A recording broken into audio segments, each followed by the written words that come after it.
I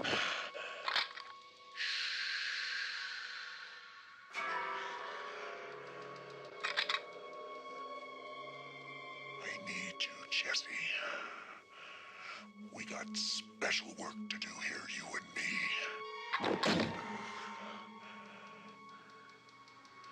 You've got the body. I've got the brain.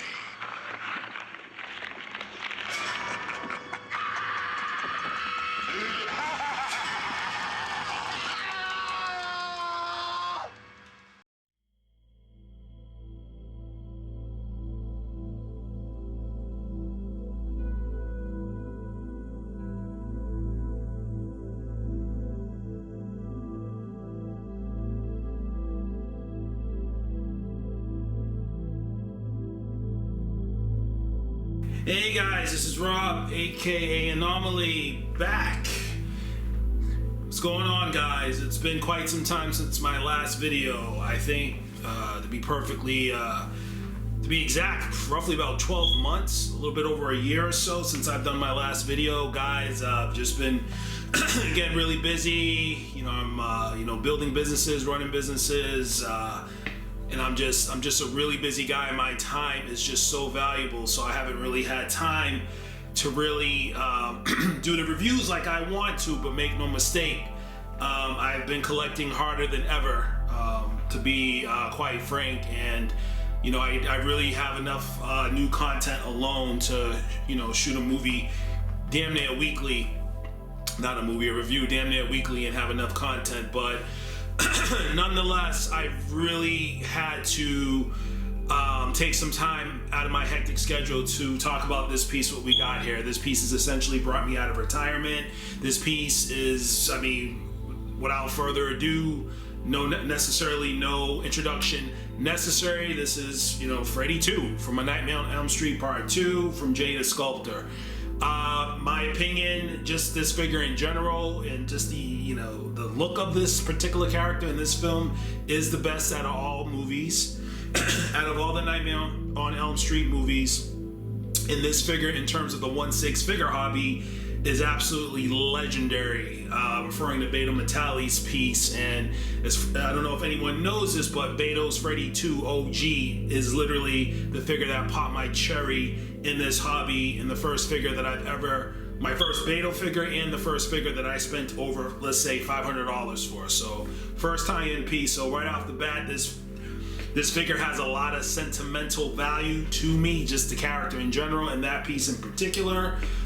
This is 2025, whereas that piece now is 12 years old now at this point. And now we got 2025 Jay the Sculptor's depiction of this character, and I'm going to talk about it. I'm going to talk about this figure, how we got to this point, and easily why this is probably one of the most significant 1/6 releases probably we've had in the last 5 or 6 years, and possibly even in the hobby, given its history and how it came to where we're at right now. I'm also going to talk about some things that I like, and some things that I don't like, because no release is perfect, and at the end of the day, we have to be honest, and we have to talk about some things. So with all that being said, guys, sit back, enjoy the review, and I'm gonna go into some details, and let's see how it all pans out. All right, I'm out. Guys, let's start with the boots. Beautifully sculpted, not boots, actually shoes. My understanding is that Jay the Sculptor, I believe Odell gave him some reference pictures that were screen used shoes, not boots, from the movie. And as you can see, Jay did a phenomenal job. These are nicely weathered, not overly weathered, but just a hint of weathering, and just beautifully sculpted. And because he has the screen used movie reference shoes, that they're very accurate. Now we come to the pants, which you can see just from the zoom in, the materials and the overall flow are pretty nice. Took a little bit of fussing to get them to look a little bit more dynamic and to flow a little bit more lifelike, because initially out of the box, you know, they're kind of pressed in, which kind of makes the legs look more like I would call log legs or stilts, which is not a look that I do not prefer because it doesn't look lifelike. But with more fussing with the figure, I was able to minimize that look a lot more. I still wish the figure was a little bit bulkier in terms of its legs and the pants a tad baggier to create a little bit more of that dynamic flow, especially with the waist area. But as you can see right here with the waist, it looks very lifelike and human, and overall very well done. I was debating with some of my closest friends in this hobby if this figure was a slightly smaller than norm, as I was comparing this to other figures in my collection, and it just seemed to be a little underwhelming in terms of its overall stature and size. But I've gotten kind of mixed reactions on that. But bottom line is that Jay had made a video in the group showing how to properly fuss this piece to make it look the best that it possibly can. So I definitely appreciate that, and overall I like how it looks right here as we currently have it. As you can see very quickly, you can see the fraying and the tethering over at the end of the shirt, which looks very nice and convincing, but not overly done over the top. You know, not too much weathering or burn effect, but still nicely done. Another attention to detail that I like is that we got that little overlap on the sweater, which is accurate to how the sweater was fitted on the actor, Robin Englund. Which is a detail I don't think I've seen in any other Freddy figure. So things like that are important that were captured here. And you can clearly see that the material choice is really nice. The sweater flows very nicely. It looks like it was really well made. I'm not exactly sure who the tailor is, but they did a really good job. They did a good job getting this sweater looking. It's not as vibrant as Beto's or some other Freddys that I've seen. Again, I think this is based off the pool scene, so I'm sure that it's accurate, including the pants color, you know, because Beto's pants are black, for example, and the colors are a lot more vibrant, but you know, different scenes, different lightings can dictate things. Then going over to the hands, beautifully sculpted. Jay's a master at this stuff. Look at those fingernails. Sorry for the focus, guys. Again, just well done. Again, beautifully executed. The lighting, once this figure hits light, it really pops. It's the paint app is a lot more subtle than you would think until you really get some good lighting on it, and then things just kind of pop in. This is kind of what Jay does. He's an exceptional sculptor. Only critique with this hand is I wish that it was a little bit more dynamic and its gesture, I guess, for lack of a better word. But, which, you know, it would kind of allow for a little bit more diabolical or aggressive posing, but kind of like what you got on Beto's OG, but I like it. You can see the little fraying and tattering at the end of the, you know, the sleeve of the shirt. Then very quickly, one of many stars of the shows, the glove, which you can see was done exceptionally well. This glove design and the way it was made definitely takes it to the next level. All metal on top, beautifully done blades. A little small, so you got to be really careful because these blades are very fragile, and you want to make sure that you don't, you know, put them in a compromised position. But again, you can see how the stitch work. Again, beautifully made glove. That really surprised me that, you know, anyone could do it as good as Beto, but you know, we got a good one. And we even got that little material. I don't know what that is. Excuse me, guys, for the focusing. We got that little. Let's get the focus going. Looks like we got that little material thing on top of the glove. That little thing hanging off the glove.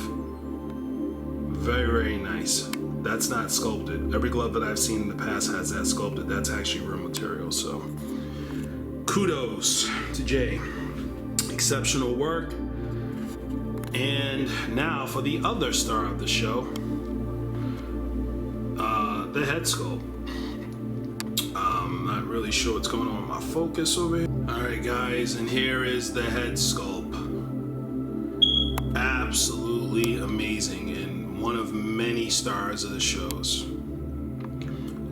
This is an eerily ultra realistic head sculpt and depiction of this character as portrayed in the movie. And all I can say is just wow. Zoom in on the neck area. This has always been something that's been difficult for artists to pull off. Kind of like the skin pizza look. Not only with the paint app, but also just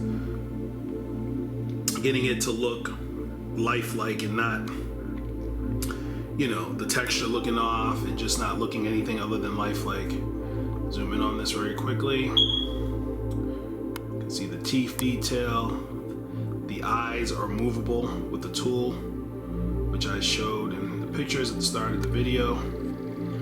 And the likeness is just spot on. So we'll get into the conversation on what is more preferable necessarily or more accurate. You know, this or prior projects or, you know, beta, OG, new G. What I'll say is that it's a phenomenal sculpt. It's a different take from an artist that does exceptional work. On some other angles, we'll see like the brain and stuff and kind of see how that goes. But it's pretty much what we got, guys. Exceptional realism and detail. What more can you ask for? And let's zoom out, get a perspective. All right, and here's the last angle. Again, another look at these boots. Again, very, very accurate boots based off of the actual screen used boots. And here's another great look at this glove, guys. Again, in my opinion, a feat of 1/6 ingenuity. I mean, it really doesn't get much better than that, honestly, in my opinion. Look at those blades. Again, very beautifully crafted. Exceptional work. Again, we got that piece strap dangling off. That's actually not sculpted. It's actually raw material. Again, doesn't really get any better than that, guys, for a glove. Really doesn't. Beautiful glove, guys. Again,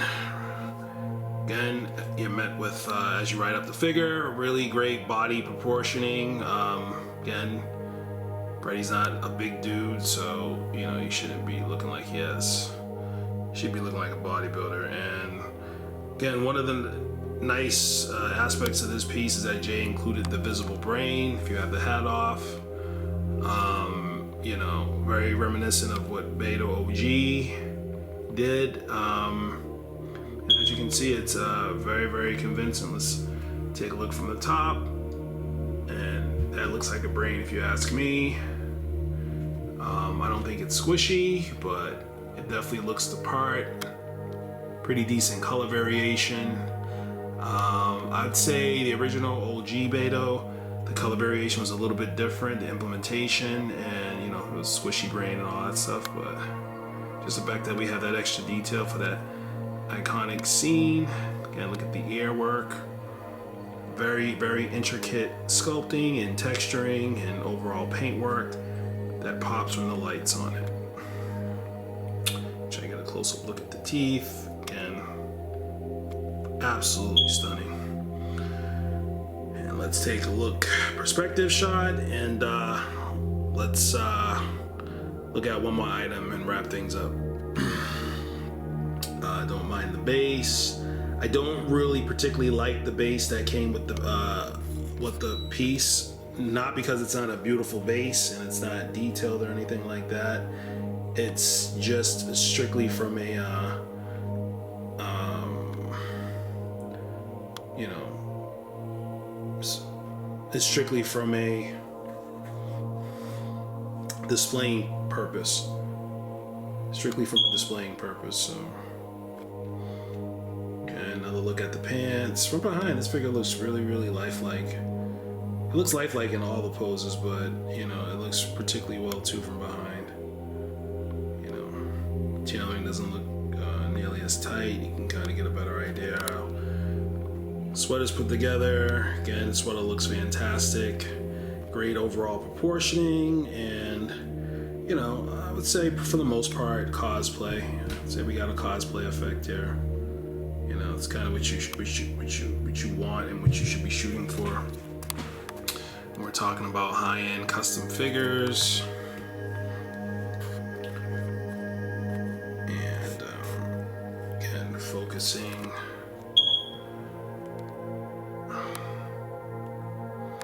Focusing here is a challenge, but we'll figure it out. I don't think I've ever had as difficulty focusing.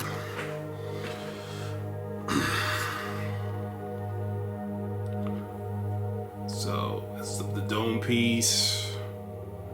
Again, you know, really nicely put together sweater, you know, dome piece, etc. Everything's looking pretty good with the airs.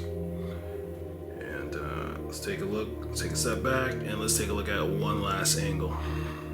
Alright, and this is one angle. Don't mind that little piece of paper there, I just have it from rocking. But again, you can clearly see that the materials here used are of high quality on the pants, and again, I just wish the pants were a little bit more baggier.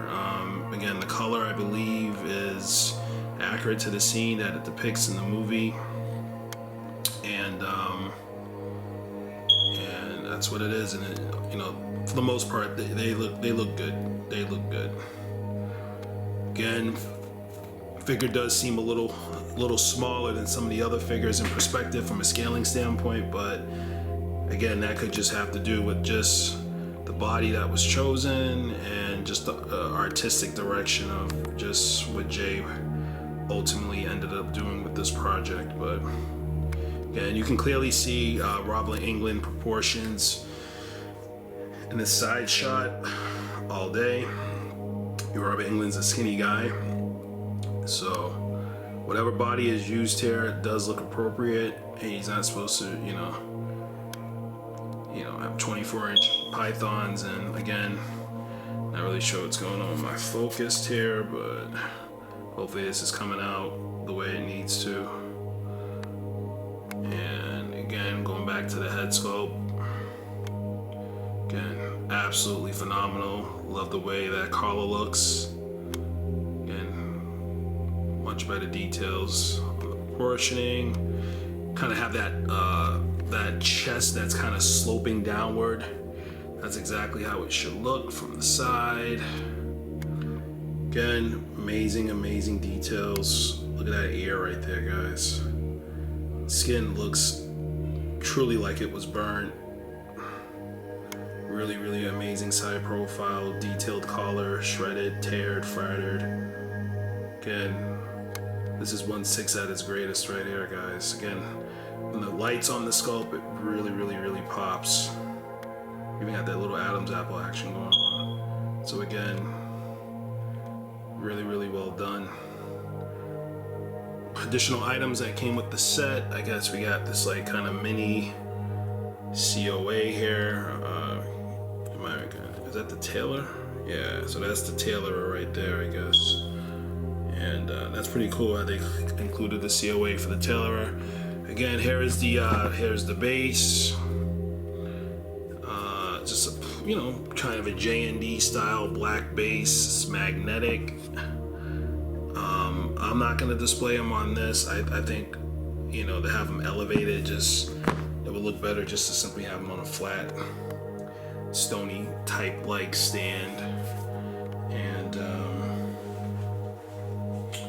lastly, I'll show off this this tool right here, which I have no idea how to use it. I'm assuming it's to reposition the eyes. I have no desire whatsoever to play around with the eyes on this piece. They look fine just the way they are, but if you want to do it, you have that option. So there we go. Alright guys, so I hope you guys enjoyed that in-depth, comprehensive review of Jay the Sculptor's Nightmare on Elm Street Part 2, Freddy. Again guys, as you guys can see in this shot, we have the OG original run, set B, Freddy 2. What I would say is, you know, if you have an OG Freddy, not particularly a big fan of the 2.0 version, it's just a preference thing, but particularly the OG and you have it, you know, for the things that I talked about in the review, I would definitely keep it, as I'm going to. My OG Freddy isn't going anywhere. Staying right in the collection, but you got, again, you know, it's good to have the best of both worlds. Both pieces, especially Beto's Freddy, considering how old it is, it's a timeless piece. It's never going to look old or dated. And Jay's Freddy's not either. And if you can afford to have both, then I would have both, because again, both pieces contrast each other quite nicely, and both pieces are significant. And quite frankly, I don't think it's possible to get a better depiction of this character from either artist. These are the two best Freddy 2s probably that we'll see in the entire hobby. And that's just how I feel. So, so again, congratulations to everybody that's on this run, that was able to get this piece and, you know, and arrive safely as mine did. I was fortunate to have no issues. And again, I have a lot of new content, a lot of new stuff. I will still be doing the videos, just not as much as I used to, but I will definitely be doing it for the major releases and, you know, the historical releases, things that really need to be archived, you know, stuff like this. So again, I hope you guys enjoyed the review. And with that being said, if you guys have any questions, just hit me up. You guys, the Wise Men group, those are my closest friends in the hobby. You guys know who you are. It was really good, you know, debating on this piece and talking about it. And we both, it's all out of love, and we all just love the hobby, and we love 1/6 artwork. So I'll holler at you guys later. I'm out. Peace.